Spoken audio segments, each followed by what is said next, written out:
하나님 말씀은 구약성경 사무엘하 14장입니다.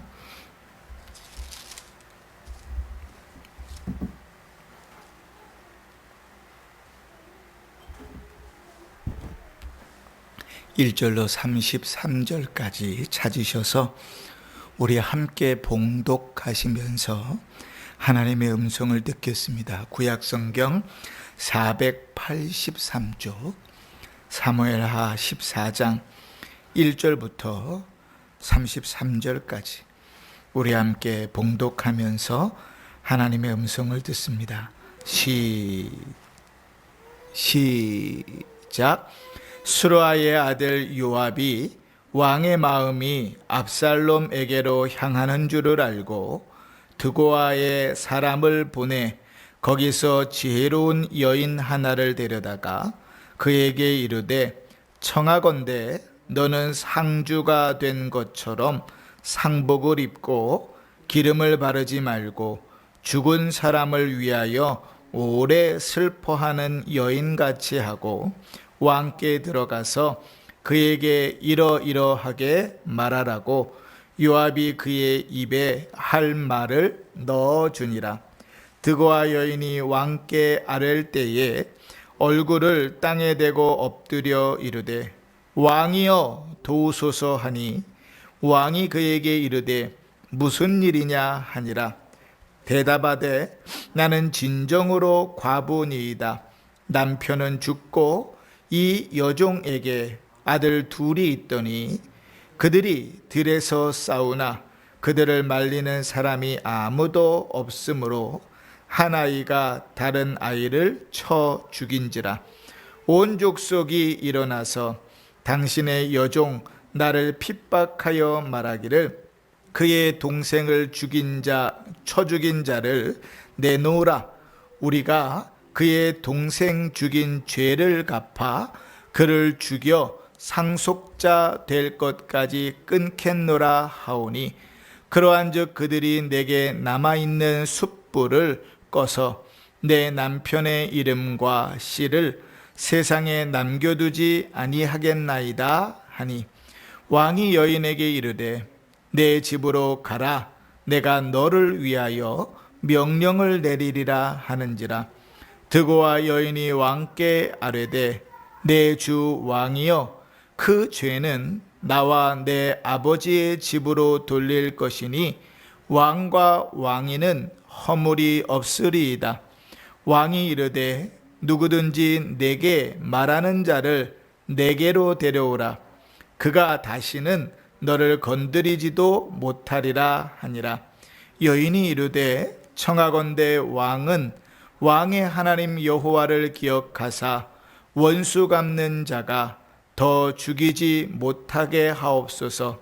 내 아들을 죽일까 두렵나이다 하니, 왕이 이르되, 여호와께서 살아계심을 두고 맹세하노니 내 아들을 머리카락 하나도 땅에 떨어지지 아니하리라 하니라.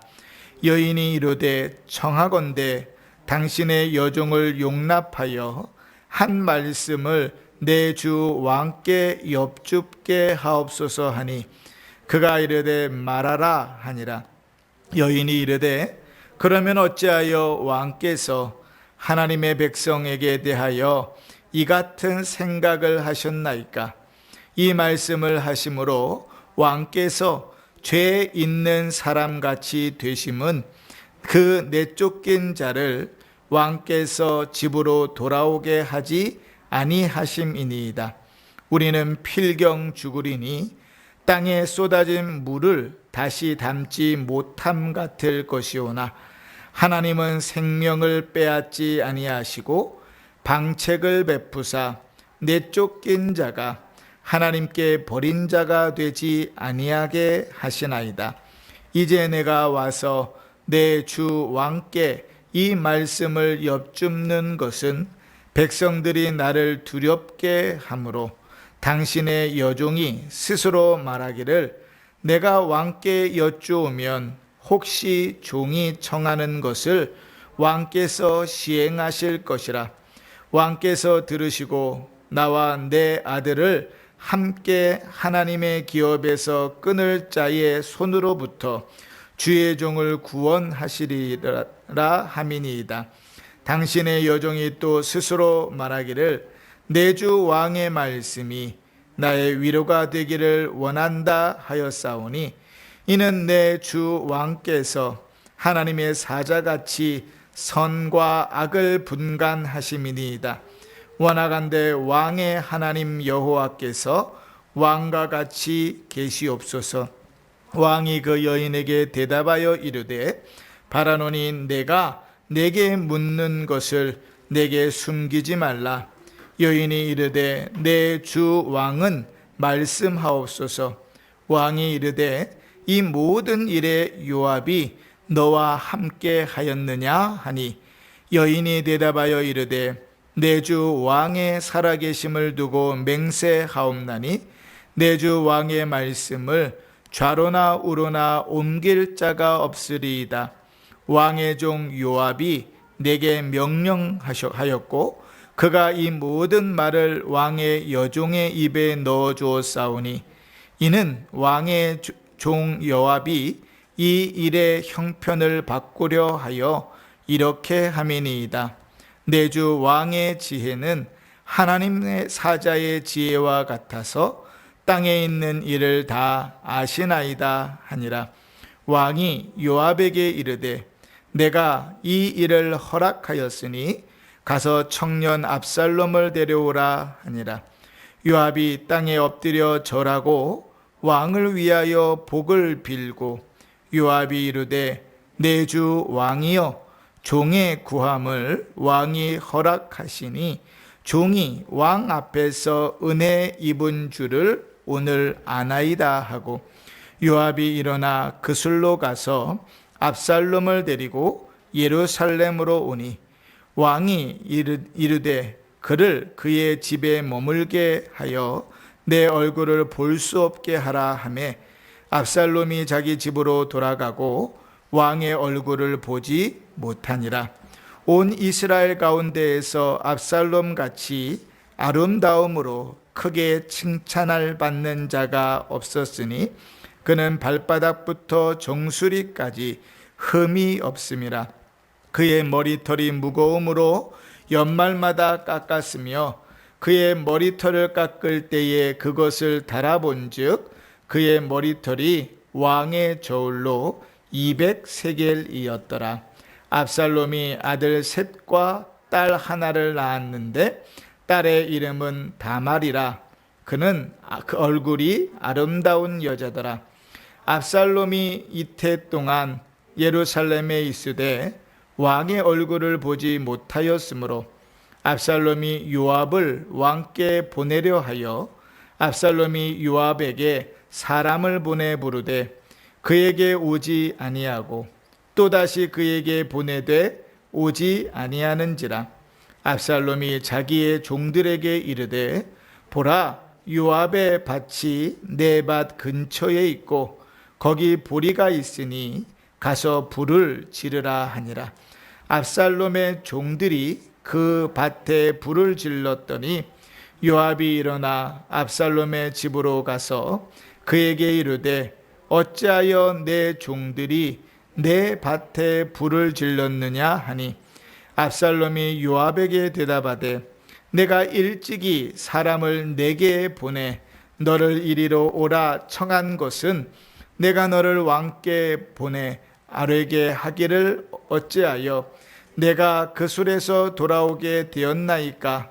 이때까지 거기에 있는 것이 내가 나으리까 하려 함이로다. 이제는 내가 나로 하여금 왕의 얼굴을 볼 수 있게 하라. 내가 만일 죄가 있으면 왕이 나를 죽이시는 것이 옳으니라 하는지라. 요압이 왕께 나아가서 그에게 아뢰매 왕이 압살롬을 부르니 그가 왕께 나아가 그 앞에서 얼굴을 땅에 대어 그에게 절하매 왕이 압살롬과 입을 맞추니라. 아멘. 사무엘하 14장을 읽었습니다. 13장부터 계속해서 이어지는 내용이지요. 여러분, 그 다윗은 참 자식들을 사랑했던 사람입니다. 자식을 사랑하는 일들이 무엇이 잘못이겠는가 하겠지만 자식을 너무 사랑해서 사실은 문제인 사람이고, 또 하나는 자식을 정말 사랑하는데 어떻게 사랑하는지를 모르는 사람이었습니다. 또 하나, 자식을 나의 소유, 내 자식이라고는 생각하는데 하나님의 자식, 하나님께서 나에게 맡기신 것이라고는 생각하지 않았습니다. 그래서 자식이 하나님보다 우선이었고 믿음보다 우선이었습니다. 암몬을 사랑할 때도 그랬고 압살롬을 사랑할 때도 그랬습니다. 그러한 결과가 결국은 죄에 대해서도 둔감하게 만들고 그 자식들이 죄를 짓게 하는, 불 속으로 기름구덩이를 지고 들어가게 하는 결과를 만들어 버렸습니다. 암논을 우리가 잘 알지요. 오늘 읽은 성경의 앞장의 13장에서 암논은 다윗의 제일 큰 아들 장자였습니다. 근데 이 장자가 압살롬의 여동생이었던 다말을 너무 사랑해가지고 이제 아버지도 속이고 사람들을 속여서 다말을 자기의 침실로 데리고 들어와서 겁탈해버리지 않습니까? 그런데 그 사랑이 그 겁탈함을 지나면서 미움으로 바뀌는데 얼마나 극심한 미움으로 바뀌었든지 이전의 사랑의 흔적이 전혀 사라져버리고 이제 증오와 미움만이 남는 상황이 되어버렸습니다. 예전에는 너무 사랑해가지고 못 보아서 상사병이 걸릴 정도였는데 이제는 그를 겁탈하여 가늠한 다음에는 이제 심히 미워하는 사람으로 변해 보였죠. 우리가 사랑한다는 그 사랑이라는 것은 그렇습니다. 물론 남녀 간의 사랑과 부모 자식 간의 사랑은 좀 다를 것입니다. 그러나 부모 자식 간의 사랑이 어떤 것인지를 성경을 통하여 정확하게 이해하지 못하면 자식을 기름을 지우고 불구덩이 속으로 몰아놓으면서도 그것이 내가 자식을 참 사랑하는 것이라고 착각하게 되는 것이죠.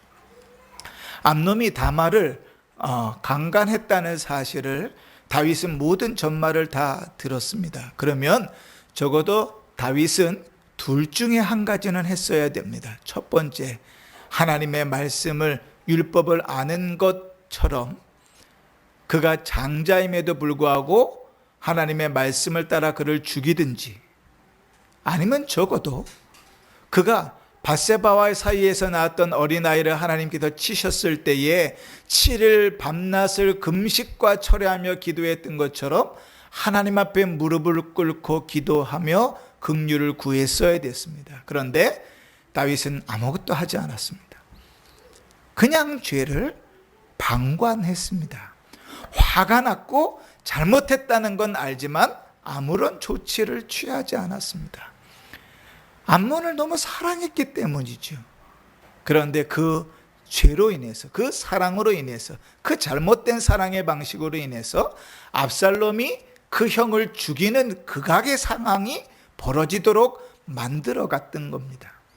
실질적으로 치밀하게 계획해서 압살롬이 암논을 죽였을지라도 그럴 수밖에 없게 만들었던 것은 다윗입니다. 아버지가 아버지로서 그 죄에 대하여 정확하게 징계하고 판단했다면 그 자식은 죽는 일은 없었을 겁니다. 하나님 앞에 무릎을 꿇고 기도하면서 하나님의 음성을 바라했더라면 그 자식은 죽는 일은 없었을 겁니다. 또 하나, 또 다른 아들 압살롬을 살인자로 만드는 일도 없었을 겁니다.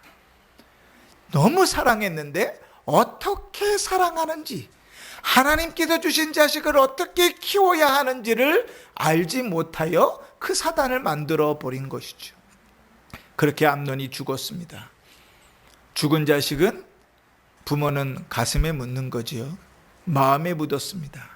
그리고 죽은 자식은 마음에 묻었을지라도 그 자식을 죽였던 압살롬에 대한 마음은 여전히 있어서 그는 이제 자기의 처가로 도망가 있는 신세가 됐고 3년 동안 그것에도 보지 못하고 있지만 그 자식에 대한 그리움은 참 애틋했습니다. 그래서 39절에 보면 이렇게 13장 39절에 보면 그 마음을 이렇게 표현합니다.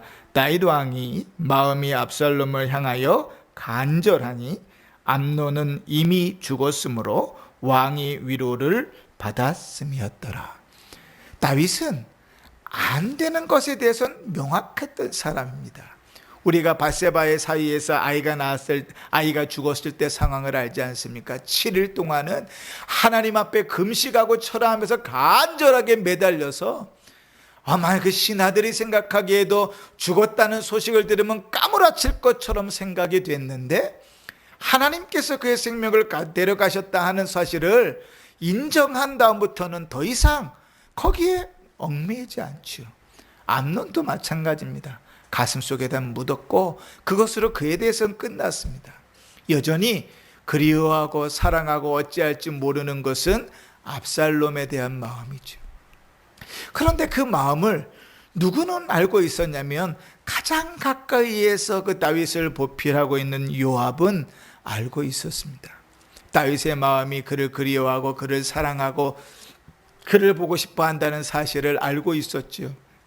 그러나 어찌할 줄 모른다는 사실도 알고 있었습니다. 그래서 다윗이 저기 드고아라는 지역에서 지혜로운 여자 한 명을 데려다가 우리식으로 표현하면 드고아에서 지혜로운 여자 배우 하나를 캐스팅해다가 그를 이제 상황을 꾸미는 겁니다.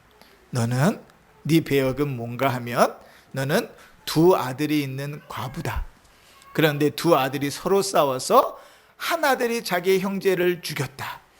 그런데 그 하나 남은 아들마저 이제 사람들이 살인자라고 율법을 따라 죽이려고 하는 상황 가운데 있어서 그 애통함으로 그 자식을 살려달라고 왕에게 찾아온 여인으로 이제 그 배우를 꾸미고 모든 할 대사를 다 적어가지고 그 여인에게 줍니다.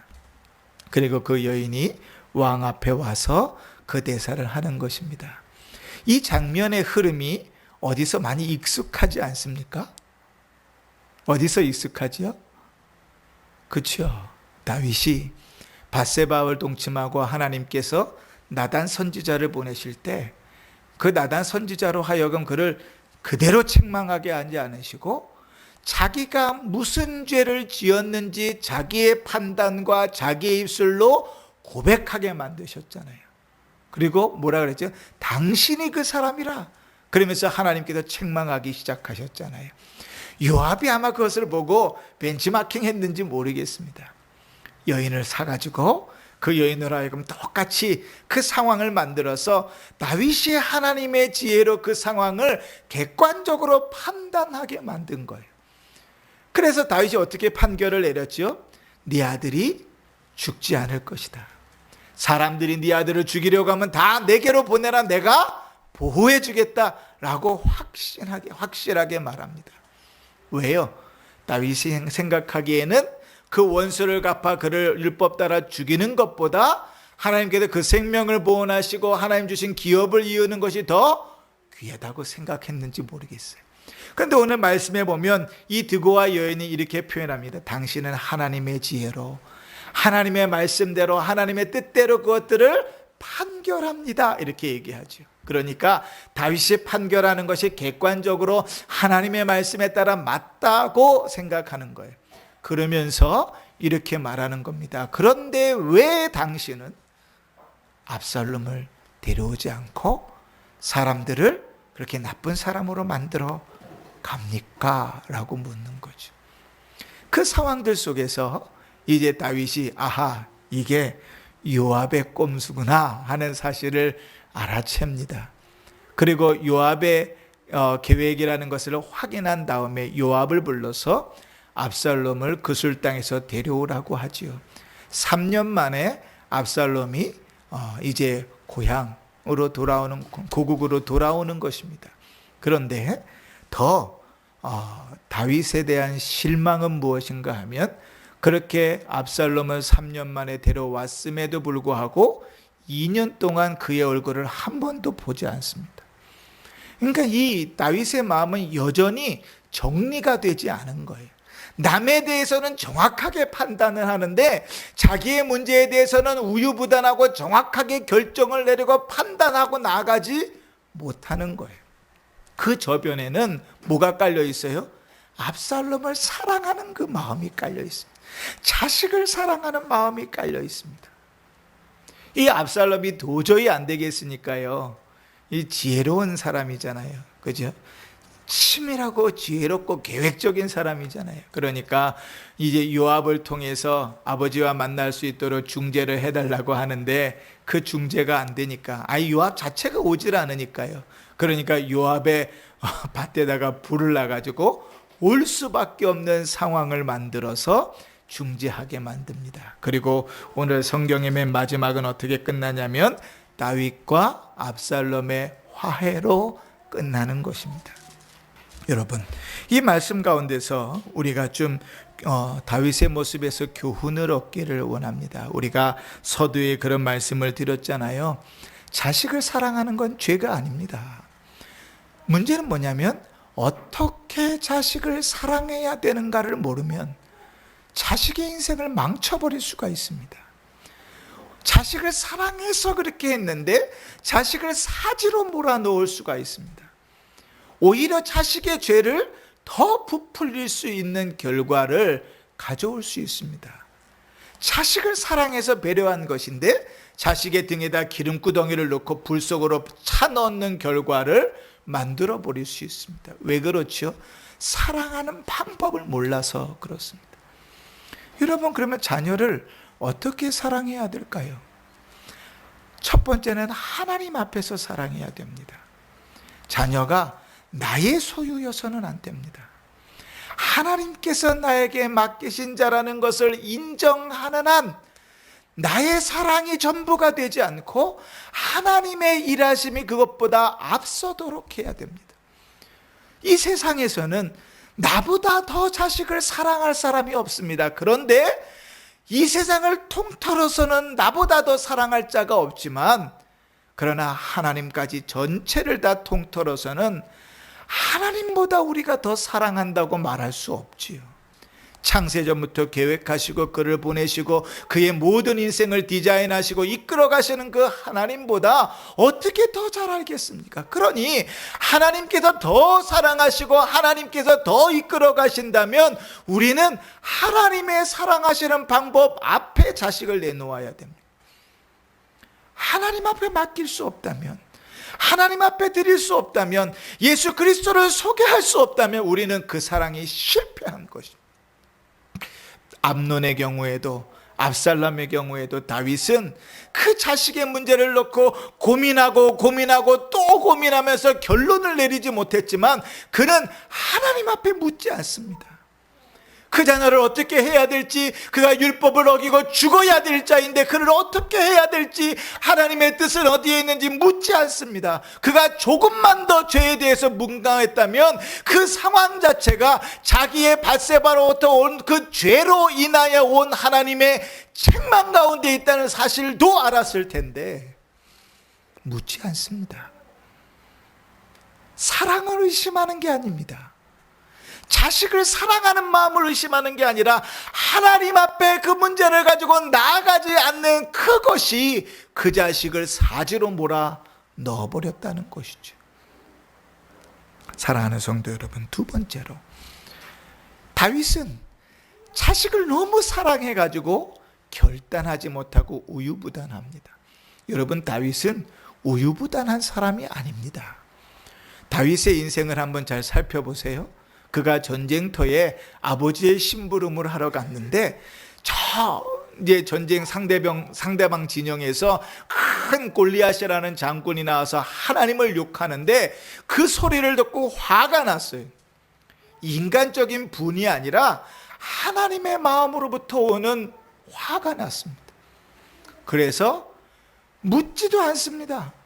아버지와 상의하지도 않고 형제들과 이야기하지도 않고 그가 결단하고 그 싸움터로 뛰어듭니다. 무서운 것도 모르지요. 그의 결단력은 선하고 바른 것에 대해서는 정확합니다. 사울을 죽일 수 있는 두 번의 기회를 만났을 때 사람들은 다 이구동성으로 그렇게 얘기했어요. 하나님께서 그를 당신에게 붙였습니다. 저도 그럴 것 같아요.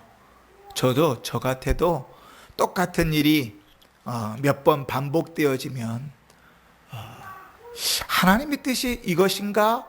라고 물을 것 같습니다.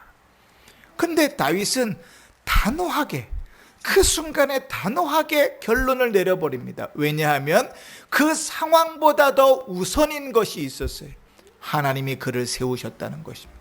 나도 하나님께서 왕으로 세우셨지만 하나님이 그를 세우셨으니 세우신 하나님께서 책임지실 것이라는 사실을 명확하게 고백합니다.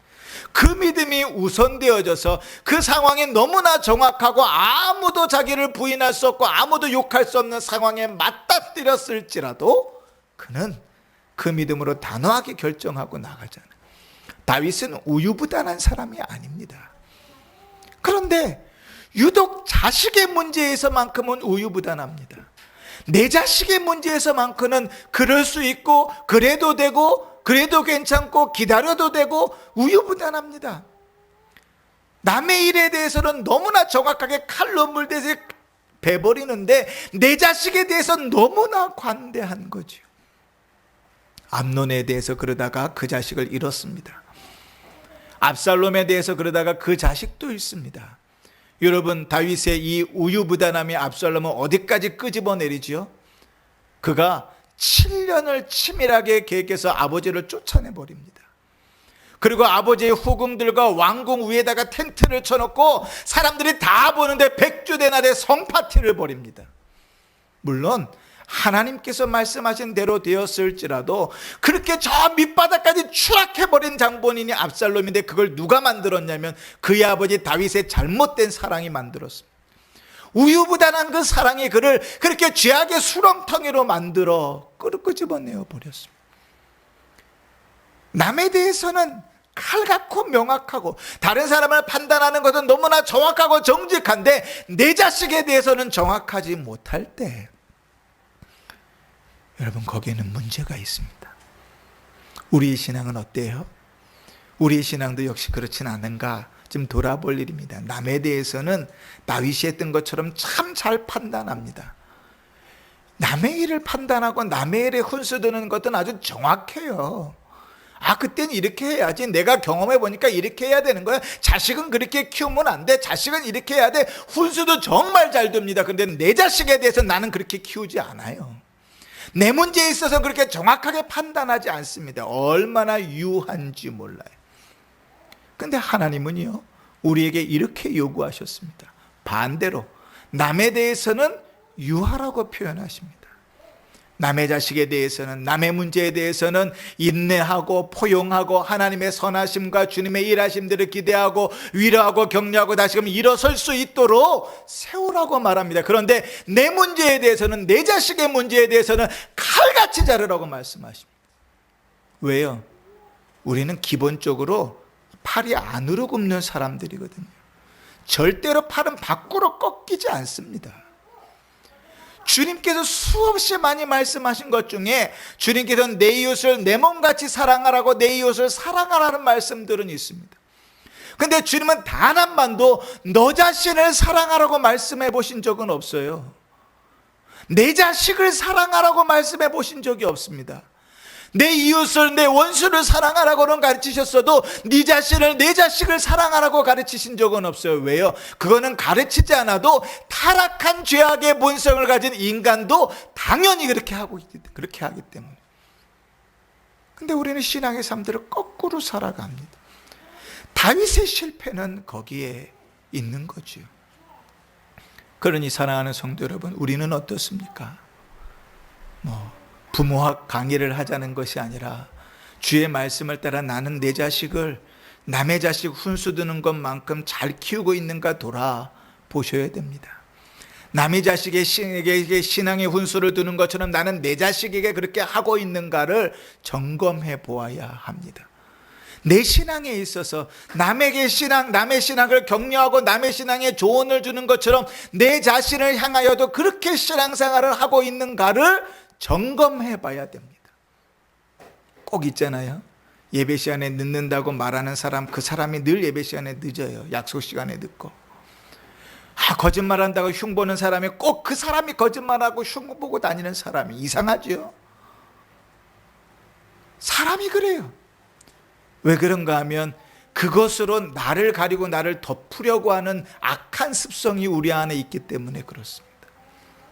그러니 사랑하는 성도 여러분, 우리 자신에 대하여, 우리 자녀에 대하여 사랑함이 잘못이 아니라, 나 자신을 사랑함이 잘못이 아니라 우유부단하다면, 하나님의 말씀대로 정확하게 살아가지 못한다면 우리는 거기에서 실패합니다. 또 하나, 죄에 대해서는 민감할 수 있어야 됩니다. 그것이 아무리 자식이고 사랑이라 할지라도 죄에 대해서 민감할 수 없는 한 우리는 아무런 거룩함에 동참할 수 없고 아무런 거룩한 능력을 나타낼 수가 없습니다. 죄에 대해서 관용하고 죄에 대해서 너그러운 한 하나님 앞에 가까이 갈 수가 없습니다.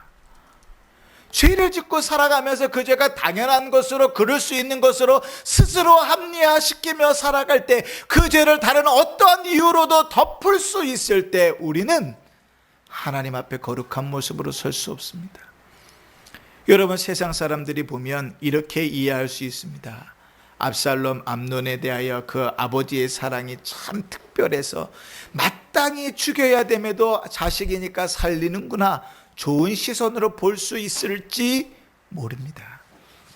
그러나 아까도 말씀드렸지만 죽일 수 없다면, 말씀을 온전히 순종할 수 없다면 적어도 하나님 앞에 무릎 꿇고 지혜를 구했어야 됩니다. 그게 가장 정답이고 베스트입니다.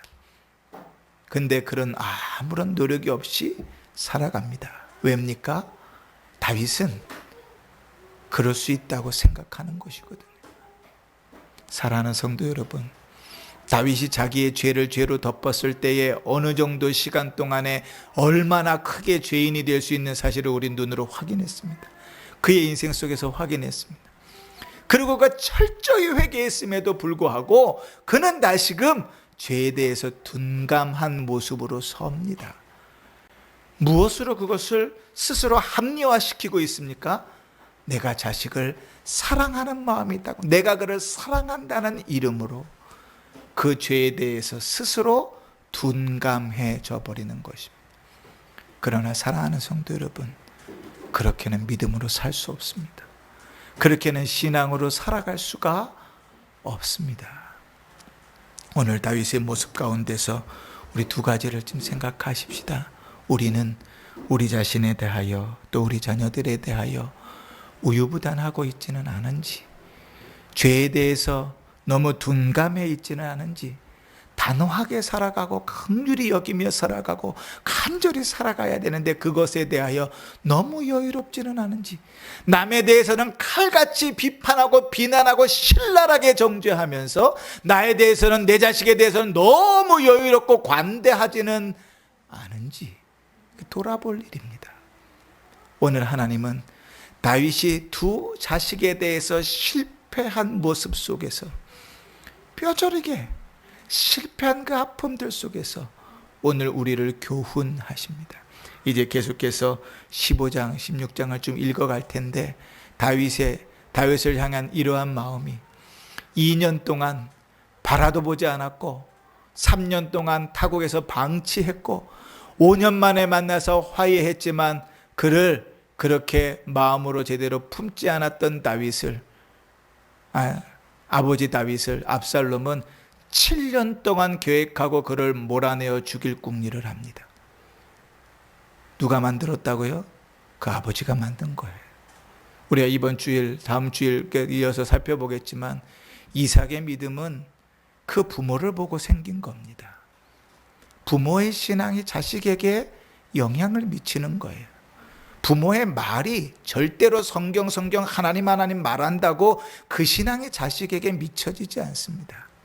그런데 그의 인생 가운데 크고 작은 일들을 경험하며 하나님을 만나고 하나님을 향하여 가까이 갔던 그 신앙을, 보이지 않는 하나님을 아버지를 통하여 보고 그 아버지를 통하여 확인했던 그 하나님을 그 이삭이 고백하는 것입니다.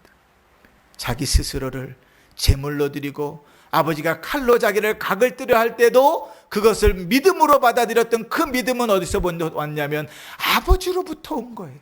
보이지 않는 하나님을 믿는 믿음이 아버지를 통해서 보고 확인되어져 그에게 믿어진 겁니다. 그러면 압살롬의 믿음은 어디서 왔을까요? 다윗의 이 모습에서 온 겁니다.